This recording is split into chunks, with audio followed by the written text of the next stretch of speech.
We're going to start with Eric Bailey from the Tulsa World, and then we'll go to Joe Bettner. Hey, Isaiah, when we look at the history of Oklahoma football, no OU football team has lost back-to-back regular season games since '99. How important is it for this team not to be the one that sees that streak snapped? We take pride in the tradition here. So to us, it's very important. Losing regardless isn't acceptable. And to lose back-to-back here is unheard of. So for us to, to take this and have a chip on our shoulder going into the next game, we take a great deal of pride in having that sense of that urgency of how we got to finish the game and not just come out strong in the game. So we take a lot of pride in that. Thanks, Isaiah. Okay, Joe Bettner with the Norman transcript, and then Jason Kersey. Yeah, I'm wondering, just with the way that the game kind of fell in the defense's hand to make a play late, I know you guys aren't in the business of moral victories, but is there anything you guys take away from how the defense was able to step up there at the end, and if there's anything you can build off of that going into the next week? Well, overall, we know the way we finished the game was unacceptable, although we've seen areas that we did really great in, so we're building off those areas, and we're also critiquing the things that we didn't do so well in. And you can see it in our preparation throughout practice this week and how we hone in on the things that we weren't so well on. And of course, we acknowledge the good things, but you're not going to get better by just continuing to praise something that you're supposed to be doing. We got to work on the things that stood out to us in a negative way. So working on those and the way we prepared definitely is going to show in this next game. Thank you. Jason Kersey with The Athletic, and then Ryan Aber. Yeah, Isaiah, I'm just wondering, how is Ronnie Perkins handling the early part of this season from your perspective? What's he like in practice? And just how's he doing? Ronnie's probably the loudest guy on the field at practice, knowing that in his situation that he can't be here. He practices every day as if he is playing right now. And he's taking on that role of leadership to an elite way. You can see it in film, and you can see it throughout practice, how he's on everybody's head, pushing us to go harder. And the other day, it was his birthday, and something that stood out to me that he said at the end of practice is that he loves being here regardless, as if he's playing or if he's not playing. And you can tell, he's not just saying it. And he's taking it real well. He's preparing each and every day as if he was suiting up this weekend. So he's taking it well. Yeah, if you was on the outside, didn't know, not knowing his situation, you would assume that he's playing. Thanks, man. Ryan Aber with the Oklahoman, and then John Hoover. Yeah, Isaiah, it's been a while since this team has lost this early in a season, and I know this season is completely different from any other, but how is the way that the team internally has reacted to that? How has it been different or the same to, the last couple of years when y'all have lost during the regular season? Initially, you could definitely feel, that different vibe in the room. But we took care of business on Sunday watching film. We watched film, got it out the way, looked at what we needed to work on. And we know we got to address, the problems that took place on Saturday. And as a unit, we don't want to harp on what happened in the past so much because it's going to get in the way of what we have in front of us. But we have to acknowledge that to know what we have to do better in the future to make sure it doesn't happen again. Appreciate it, Isaiah. Okay, John Hoover with SI Sooners, and then James Hale. Isaiah, I asked a linebacker this question. I asked a defensive back this question. I don't know if it applies as much to the defensive line, but I need to ask you as well. Looked like one of the areas you guys improved on the most last year was just pre-snap communication, being ready to go, having the call in. Saturday, I noticed right before the snap, it happened a few times. Guys were looking at their wristband, wondering what's the play, and they're moving guys around. The linebackers were moving the D linemen around right at the snap. Was there a communication kind of snafu maybe that arose on Saturday, or did something change that you guys are a little harder to get the signals in now, or maybe the defense has gotten a little more complex? How would you assess that?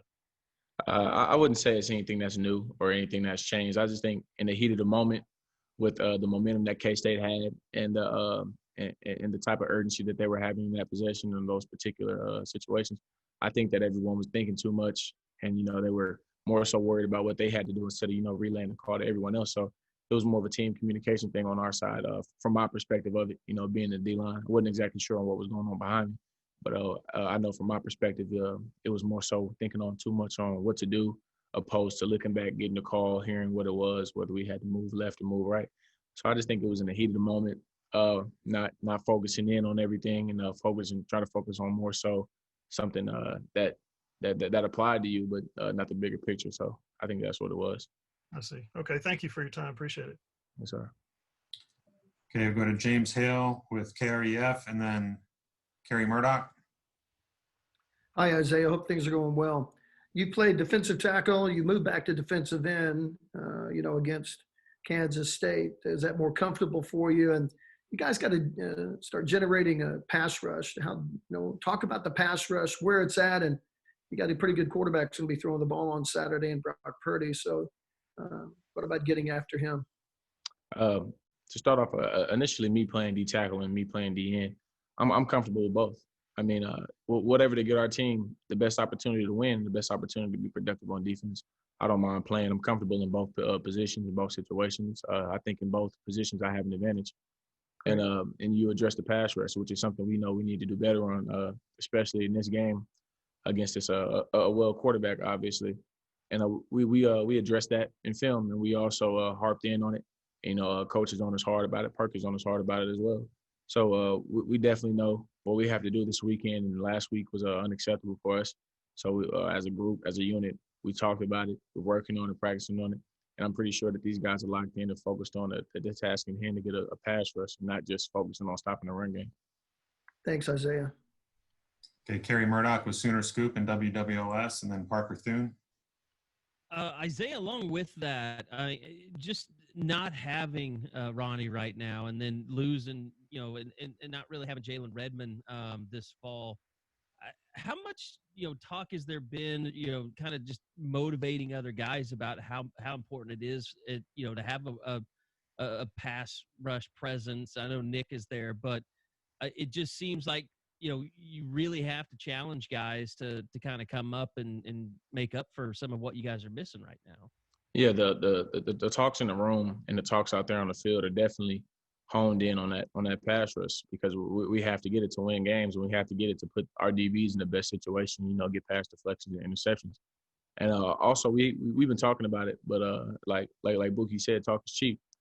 So we're doing drills out there on the field. We're putting ourselves in situations where we're not, always in the position to win. So we have to, fight through that adversity to, maybe fight through two blockers, or maybe, have to take another way to get to the quarterback. So we're not putting ourselves in the best situations to think it's going to be as easy as we think it's going to be in the game. So we're definitely doing new, not particularly new things, but we're definitely working more on those things to get a pass rush so we can do it this weekend. How much potential do you see out of a guy like Marcus Stripling, a young guy? Oh, definitely. I see a lot of potential out of Strip. He's definitely our fastest defensive lineman, and he's extremely twitchy. And, he uses that to his advantage in some situations, as you may notice sometimes. And I think the sky's the limit for him. I mean, he's fast. He's a twitchy kid. And I just think, he just hones in on his training, the things that we've been taught. I think he'll be a great fit. Thanks for that, Isaiah. Appreciate it. Isaiah, it looks like we've got one more question. That'll be from Parker Thune with SI Sooners. Yeah, Isaiah, you're one of the few guys on this team that's been around long enough to have been a part of the team that lost to Iowa State at home in 2017. So I'm curious, do the home losses hurt a little bit more for you? And in this particular instance, does it hurt a little bit more knowing that you're not going to get the chance to step onto Owen Field again until November 7th? Yeah. Whenever you lose at home, it does sting a little bit more, because you never want to lose in front of your fans. We know how hard we work. We know how hard what they fought through to get here throughout this pandemic. And we also owe it to ourselves and as well as to them to perform well out there on that field for 4 quarters. And that's the only quarter you can win the game in, is the 4th quarter. And we displayed a great first half, although we got to finish better. And knowing we won't be able to play out here for another couple of weeks, it does hurt, because we won't get the opportunity to redeem ourselves or show these fans what we're capable of. But we'll definitely we'll get there when we get there, and I mean, we'll do the best we can when the moment comes. But until then, we have to focus on what's in front of us.